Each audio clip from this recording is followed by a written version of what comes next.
Hello and welcome. This is Dr. Rasmussen, The Final Frontier, Chapter 13, finishing on reasoning and decision making. Yeah, I know we have not done 13 chapters. This is just how I have it from when I used to teach it at a different school via the textbook. And you know I'm trying to save y'all some money. I didn't change it on the lectures. It really doesn't matter. You still get the point. It's the last chapter. Here we go. This is reasoning and decision making. We're going to start out with reasoning and we're going to go into deductive reasoning first. I'm going to give you a little bit of an introduction on deductive versus inductive reasoning. Later on, we're going to talk about decision making, but let's get into reasoning. So reasoning, basically what it is, a lot of people have heard the word reasoning before, right? Reasoning, well, what it means is using information to draw conclusions or to make judgments. So you're using information to draw conclusions, all right? In some way, you're going to use some sort of prior knowledge or something that's given to you to make a judgment. So here's a very common format, an example of reasoning. If the streets are wet, then it may have rained. Okay? This is reasoning. If the streets are wet, then it may have rained. If the streets are wet, using information to draw a conclusion, then it may have rained. Now, there's two different overarching types of reasoning. Reasons. Why did I say reasons? There's multiple reasons. There's two different types of reasoning. First one, deductive reasoning. Okay? So, deductive reasoning, you should note that it's deterministic. Okay? What that means is that based on the rules of logic, okay, the conclusion from the whole situation must be true given the facts. Conclusions must be true. A conclusion at the end must be true given the facts. Okay, and we'll go over deductive reasoning in just a second. All right. Matter of fact, right now. So here's an example. You must try out to make the team. Jessica is on the team. Therefore, Jessica must have tried out. Now, if tried out appears there, then it is totally logically sound. Okay? Why is that? Because the conclusion must be true. The conclusion is true given the facts, given the prior sentences. Okay? So this is deductive reasoning.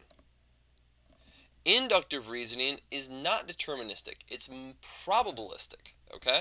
Meaning that it's not going to determine a correct answer. It's going to give the reasoner an idea or a basis on what the answer should be. So the conclusions are possible, but they're not necessarily correct. The soccer team is very good. Brandy is on the soccer team. Therefore, Brandy is... Now, you'd want to say good, right?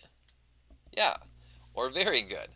But that's not necessarily following from the prior statements, the prior facts. The soccer team is very good. That's a fact. Brandy is also on the soccer team. That's another fact. But those aren't linked in any way. The soccer team is very good, and now Brandy's on the soccer team. That does not mean that Brandy's good. She could be very good. She could be good. She could be crap. Okay? But we don't know how she is. This is inductive reasoning. So what we're going to talk about now is we're going to talk about deductive reasoning, deterministic. In my next talk, we're going to talk about inductive reasoning. So I want you to read these. Matter of fact, listen to them, read them, whatever. All men are mortal. Socrates is a man. Therefore, Socrates is mortal. Okay? Very common statement. And this is old philosophy stuff. I believe Plato put this syllogism out there. And this is a syllogism, a categorical syllogism. Syllogism is just the type of style, those three sentences. And basically, it has two premises. Okay, so two premises, all men are mortal, and Socrates is a man. So the two statements, premise, based on evidence, based on evidence explains an occurrence. So two or more statements, a categorical syllogism is when there's two or more statements that are based on evidence that explain an occurrence. Okay, so those two or more statements, which are the premises, that are based on evidence, and so all men are mortal. There's evidence to suggest that all men are, going to die. Socrates is a man. Okay, yep, Socrates is a man. You can you can lift up his toga. You can see that he's a man. You can ask him, "Yeah, you a man? Yep, I'm a man." You wouldn't be, speaking English to him, but you get the point. And then you have the conclusion. Therefore, Socrates is mortal. The occurrence, the conclusion. So there's two premises, and then there's a conclusion. So these are not always in the same format. If you're to take a logic class or maybe some sort of thinking, critical thinking class, maybe put on by a philosophy department or a psychology department, but typically philosophy, you would go over the various types of syllogisms, and sometimes these syllogisms include all, none, or some. So there's different words that these can include. However, this is a categorical syllogism. So let's continue on with this categorical syllogism, and let's start looking at some differences between logic and truth. So syllogism is valid if the conclusion follows logically from its two premises. Okay?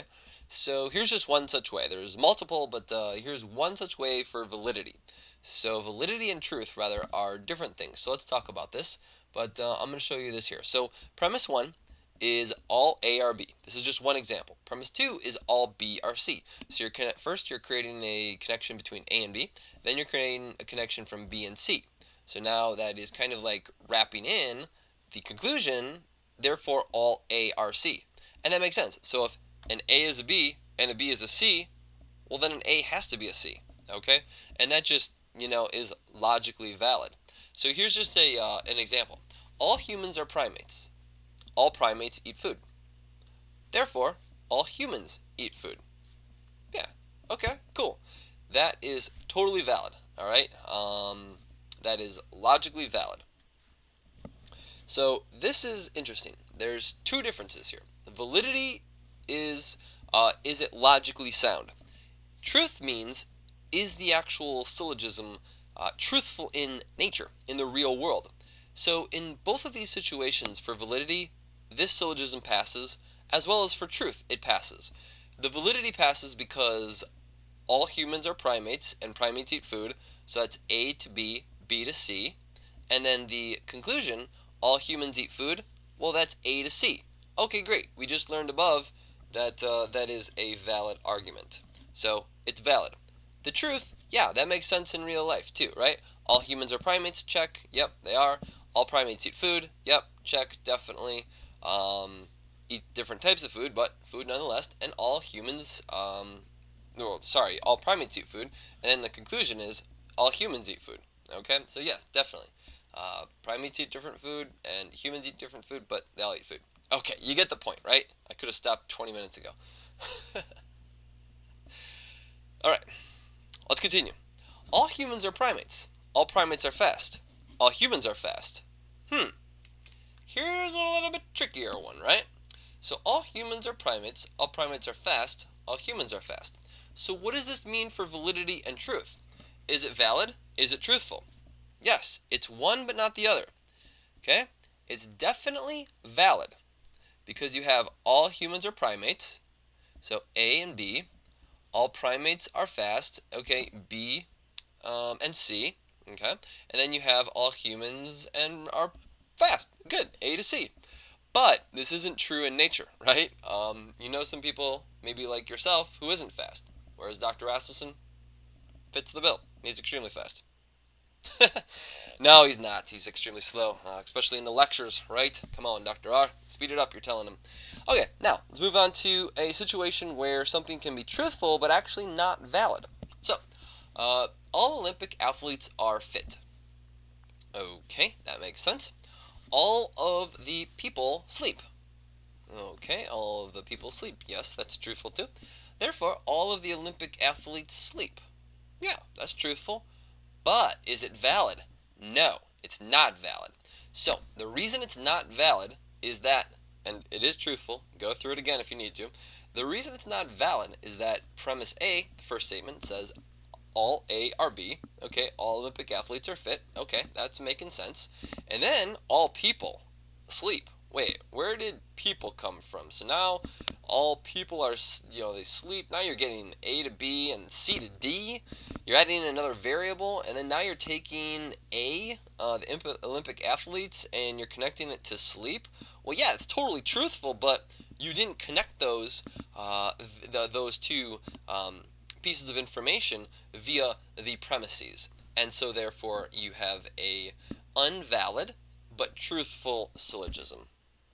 Here's a great one, okay? This is presented by good old Reverend E.F. Briggs from West Virginia. Anti-God is anti-American. Well, not sure about that. Anti-American is treason. Well, still not sure about that. And traitors lead to civil war. That's possible, maybe. So what do we got here? Well, we got A, anti-God is anti-American, A to B. Good. Anti-American is treason. So we got B to C. All right, cool. May not be truthful, but this E.F. Briggs is creating some sort of valid syllogism right now. And then now, traitors lead to civil war. Now, where does the traitors come from? And where does the civil war come from, right? What is that? Is traitors and treason the same thing? Is traitors C or is that D? And civil war is definitely, regardless of the traitors, is a D or an E. So, this is just wrong on so many levels, but I like to point this out. All right, let's continue. Hopefully, Reverend E.F. Briggs is taking this class. All right. I think if he was or she was, we would know by now. All right, let's continue. So, conditional reasoning is actually kind of similar to conditional syllogisms. Conditional reasoning can be extremely difficult, okay? But it can also be extremely easy for those who have a knack for things like this. Sometimes people are just really good reasoners. And it can be really, really easy once you get the hint. So I'm going to try to give you guys and girls and everyone the hint. This might need to be listened to a couple times. Actually, for me, the best way that I really, was able to explain the hint was by trying to teach the hint. So I'm going to explain and try to teach the hint to you. So conditional reasoning is you must test the following rule. So here's an example, okay? If there is a vowel on one side of a card, okay, then there is an even number on the other side of the card, okay? So conditional reasoning is similar to conditional syllogisms in that, there's some sort of, statement, and you have to check and see if it is in fact valid. So here are the 4 cards. You have an E, a K, a 4, and a 7. So just think about this. This is actually what the Cog Lab is going to go over for this week. Okay, so you're going to be doing some conditional reasoning tasks. Yeah, they can suck. They can be a bore, but nonetheless, I want you to think about this one. What do you pick? E, K, 4, 7. Okay, so to test that rule, well, what you do is you'd pick boom and boom. Okay. A lot of people say, oh, I'm going to pick the E and the 4, right? No, that's not right. You pick the E and the 7. So the reason why I'll go into, but the main reason why, and then we'll go into the evidence for this, or the examples for this, is that you want to try to falsify this statement. Okay? Oftentimes people don't necessarily think to falsify the statement. They want to support the statement. They're like, oh yeah, I'm going to support that statement. I'm going to choose the E, and I'm going to pick the even number. Because when I pick the E, I expect there to be a vowel. All right? Or, no, sorry, an even number. All right? So you got the E, and then you got an even number on the other side. Great, that makes sense, which it does. However, now I'm going to check the 4. Because if I got a 4, then I want to make sure that there's going to be a vowel on the other side. And that's what I'm going to do. I'm going to support that principle. Okay? I'm going to support that syllogism. Well, no. You actually want to try to falsify it. You want to prove it wrong. So the best way to determine or test something is to attempt to falsify a statement, or rather a hypothesis. This is what you try to do in science.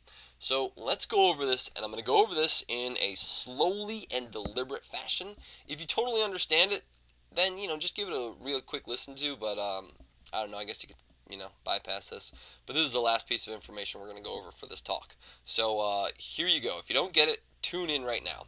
So 1 and 3, if you're actually looking at it, that's going to confirm the rule. 1 and 4 is actually going to attempt to falsify the rule. So let's go over why you'd want to pick 1 and 4 and why you wouldn't want to pick 2 and 3. So the main reason you want to pick 1 is because it must be an even number on the other side. So according to the rule, you must test the following. So according to the rule, if there is a vowel on one side, then there is an even number on the other side. So you have to test number 1. You have to test that, because if there's an even number, then you need to have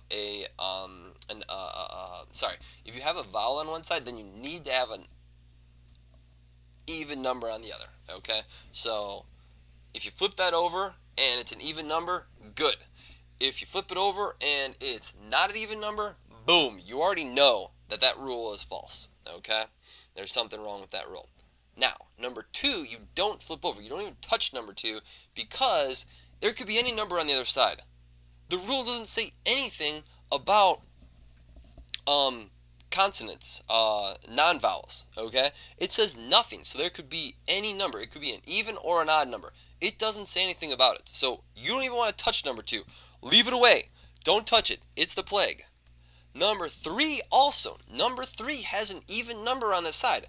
So the interesting thing about number 4, the card number 4, is that there actually also could be any letter on the other side. The rule doesn't say if there's an even number, then there has to be a vowel. It only says if there's a vowel, then there has to be an even number on the other side. So you want to not touch number 3 as well. Don't touch it, because there could be any number on the other side. There could be, by chance, a vowel on the other side. But that doesn't support the rule, even if there is a vowel on the other side. Okay? There could be anything, especially if you had multiple types of cards like this. Now, the last one, the 7, is this is going to falsify help falsify the statement. You want to turn over card number 4, because it has a 7 on it. So having the 7 on it will indicate that there cannot have an even number on the other side. Okay? Because if it has an even, it should say cannot have. Here we go. Great. Okay, good. Cannot have a vowel. There we go. Look at that. Dr. Rasmussen is getting things situated here. Let's bring those back up. So that's the deal. It cannot have a vowel on the other side, because if it has a vowel on the other side, then there's no way that it can have an even number. If there's a vowel on the other side, then it can't have an odd number on the other side, which it does have an odd number. So if you turn that over and there's a vowel, boom, you know the rule is wrong. If you turn it over and you see that there is a consonant, you're like, yeah, all right, cool. This rule might be okay. Okay? So that is the reason why. Again, rewatch this if you need to. Sorry I didn't have that information correct the first time, but now I do. So it cannot have a vowel, number 4. All right. So let's just go back to here really quick. People oftentimes have a difficulty with this type of conditional, these type of syllogisms. Okay, but again, they're not syllogisms, but they're conditional reasoning. People have difficulty with these. Why? Because they're abstract. Even me saying these things, like the the vowel to the consonant, to the even, to the odd. These things are abstract. They don't make anything. They don't make sense in the real world. You don't come across these types of situations. I even made a mistake there, and I didn't catch it until I was teaching it to you. So, what researchers looked at is how people do on a task that's actually related to situations that people have experience with. So, if you're thinking about top down and bottom up processing, well, this is going to tap into your top down processing using information that you have stored to help answer a question. So Griggs and Cox, what they did, 1982, what they did is they created a rule. But I'm going to give you a little bit more information here. So pretend you are in a bar and you, oh gosh, multiple mistakes. You should get rid of the multiple you. And then this is what Griggs and Cox had. You must test the following rule. If a person is drinking a beer, then he or she must be over 19 years of age. Yeah, in 82 apparently the drinking age was 19. Okay, so get that in your head. Okay, that's the rule. So here are the four different cards. A beer, and there's gonna be something on the other side. Soda, something on the other side. 16, something on the other side, and 24-year-old, something on the other side. So let's pretend a person's drinking a beer, person's drinking a soda. You know a person's 16 years of age, and now the other person's 24 years of age. Which ones do you turn over to see what's on the other side? Well, what you want to do is this. The beer. You definitely want to turn over the beer, okay? The reason you want to turn over the beer is, well, let's think about it. We'll get to it right now. Let's get to the other one. The next card you want to turn over is actually the 16-year-old. Okay, so let's explain these two. This is again how you're going to falsify this claim. So the beer you want to turn over because if a person's drinking a beer, they have to be greater than 19. Actually, it should be equal to or greater than 19. Okay, or wait, even the rule says over 19 years of age. So maybe like the drinking age was 20. I don't remember. I don't know. I wasn't in 82. I was really young. So they have to be, I guess, greater than 19 years of age, just as the rule says. Okay, so 19 years of age, they have to be greater than if they're drinking a beer. That's why you want to turn over number one. You don't even want to touch number two, the soda one. You don't even want to touch it because this person could be any age. You could have a person who's old drinking a soda. You could have someone who's young drinking a soda. So you don't even want to touch it. It ain't even going to make sense, all right?